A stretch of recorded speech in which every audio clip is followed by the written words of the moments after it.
আমরা যে কুরবানিটা করব এটা কেন করব, এটা হলো আমাদের প্রশ্ন। এই সম্পর্কে ইবনে মাজার একটা হাদিস বলি, 3127 নম্বর হাদিস। আন যায়েদ ইবনে আরকামিন قال قال اصحاب رسول الله صلى الله عليه وسلم, যায়েদ ইবনে আরকাম রাদিয়াল্লাহু তাআলা আনহু তিনি বর্ণনা করেন যে রাসূল সাল্লাল্লাহু আলাইহি সাল্লামকে প্রশ্ন করা হয়, ইয়া রাসূলুল্লাহ মা হাযিহিল আযাহি, এই যে কুরবানিটা যে আমরা করি এই কুরবানিটা কি, এটা প্রশ্ন করেছে রাসূলকে সাহাবীরা। তখন রাসূল সাল্লাল্লাহু আলাইহি ওয়াসাল্লাম বলছেন, সুন্নাতু আবিকুম ইব্রাহিম, এটা হচ্ছে তোমাদের পিতা ইব্রাহিমের সুন্নত।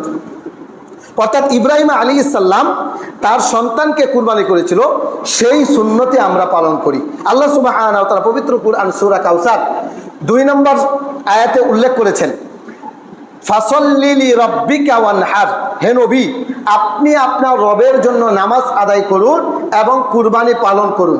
তাহলে কুরবানি পালন করা কার আদেশ? আল্লাহর আদেশ।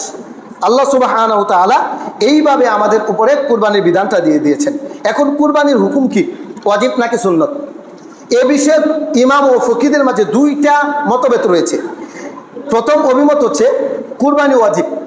ইমাম আউজাই, ইমাম লাইস, ইমাম আবু হানিফা প্রমুখের মতে কুরবানি করা হচ্ছে ওয়াজিব।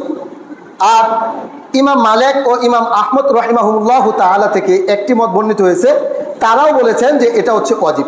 আরেকটা অভিমত হলো কুরবানি সুন্নতে মুআক্কাদা, এটি অধিকাংশ আলেমদের মত এবং ইমাম মালিক, ইমাম শাফিঈ রাহিমাহুল্লাহ তাআলা আনহুমা এর প্রসিদ্ধতম মত হলো কুরবানি সুন্নতে মুআক্কাদা। তবে কোনো ব্যক্তি যদি কুরবানি ছেড়ে দেয়, সামর্থ্যবান ব্যক্তি, তাহলে তার জন্য মাকরুহ, এটা তারা বলেছেন। আবার তারা বলেছেন যে কোনো জাতি যদি সকলেই কুরবানি ছেড়ে দেয় তাহলে তাদের বিরুদ্ধে যুদ্ধ করা যাবে। যারা বলে কুরবানি ওয়াজিব তাদের দলিল হলো ফাসল্লি লিরাব্বিকা ওয়ানহার, সূরা কাউসারের 2 নম্বর আয়াত। এখন আমরা জানবো সামর্থ্যবান ব্যক্তি যদি কুরবানি না দেয় তাহলে কি তার গুনাহ হবে কিনা?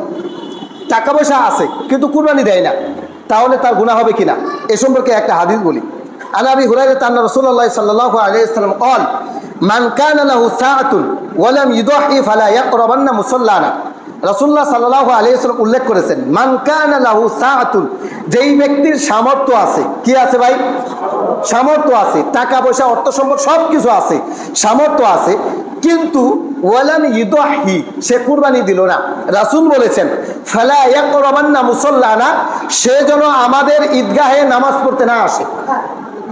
তাহলে সামর্থ্যবান ব্যক্তি যদি কুরবানি না দেয় তাহলে ঈদের নামাজ না পড়ার জন্য রাসূল বলেছেন।